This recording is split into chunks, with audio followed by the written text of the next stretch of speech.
Okay, so this is how I prepare to do printing on my large format printer. I have the Canon Image ProGraph 4000 and I do not recommend it unless you have the money for it because it's a money pit. Okay, so anyways, let's go back. We're gonna save this.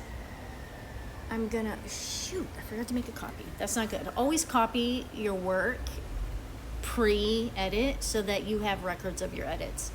I'm gonna go ahead and select my button up. I'm gonna share it in the upper right hand corner. I wanna send to app because I'm going to send it to my MacBook so that I can put it on a USB. I'm choosing PDF. I want it to be 300 dots per, you know what, I'm gonna try it at 72. I don't think it's gonna matter. But I don't wanna include the background because it's gridded. And now I'm gonna send. It's gonna ask me in a second. I'm going to send it to my MacBook Air. Let's just open it up and see what it looks like. All right. Looks good. So now I want to transfer that to a USB I have over here. So straight from the downloads folder, I'm just gonna drop it right into the USB. Okay, now I have to pull the USB out. And when it's safe, just pull it out. We're gonna bring it to the printer. Let's take you with me. So here is my Canon. There's a nightmare of a story behind this beast right here. You take your thingy. All right, we're gonna stick it. Oh, I'm doing this really strange. Put the USB in and I wanna wake it up. So we're gonna print from USB. Forgot what the name is, Miranda's Button Up. There we go, Miranda's Fitted Button Up. And let's see, sometimes this works. Well, the camera's not picking it up, but I can see it. So I can see it. Now I'm gonna go back. Come on, back, settings.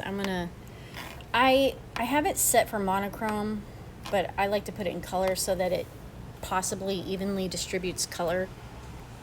Because once you run out of and then hit start print. Once you run out of a color, the printer won't work. And these cartridges, there's 12 of them. They each cost minimum $120. Do I want to print other files? No.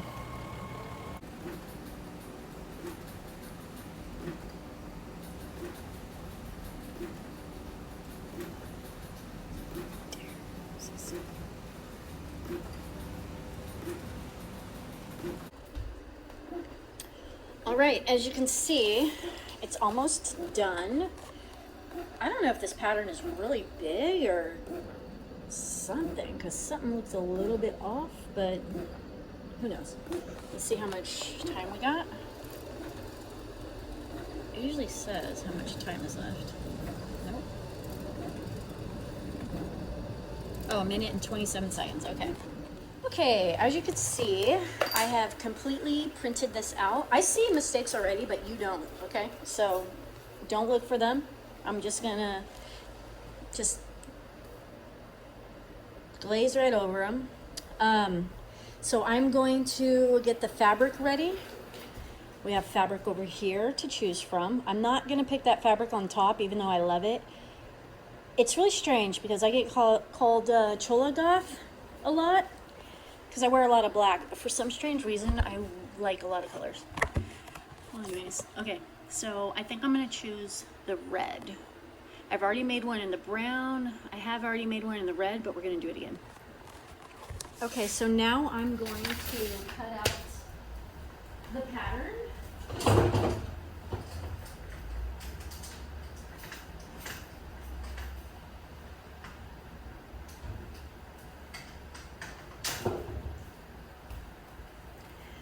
I'm gonna do a time lapse though, so that you don't have to sit through it.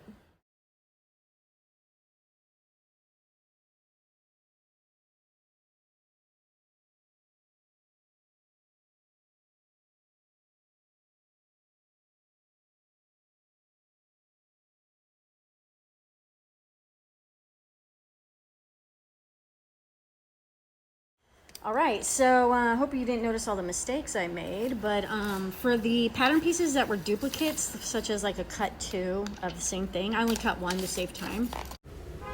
Okay, I'm gonna add some voiceover right here because I think I said something weird that I don't want people to hear.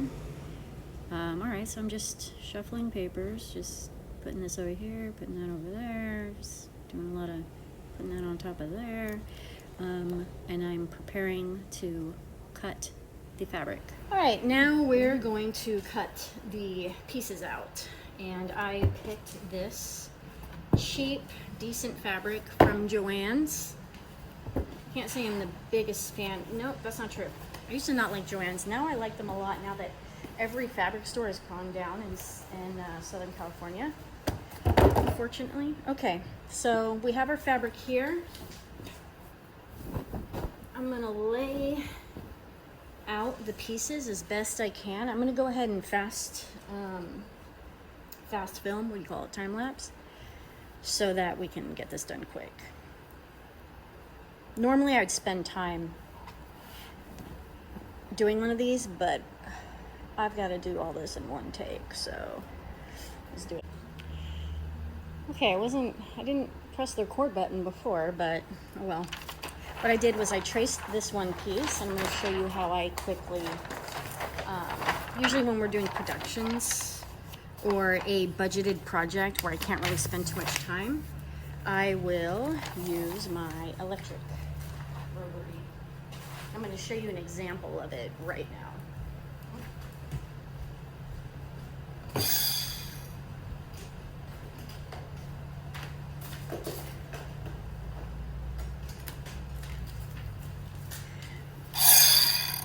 This requires a lot of safety things. I'm not going to do it safely because I'm here by myself and I don't care, but don't follow my example. Don't sue me.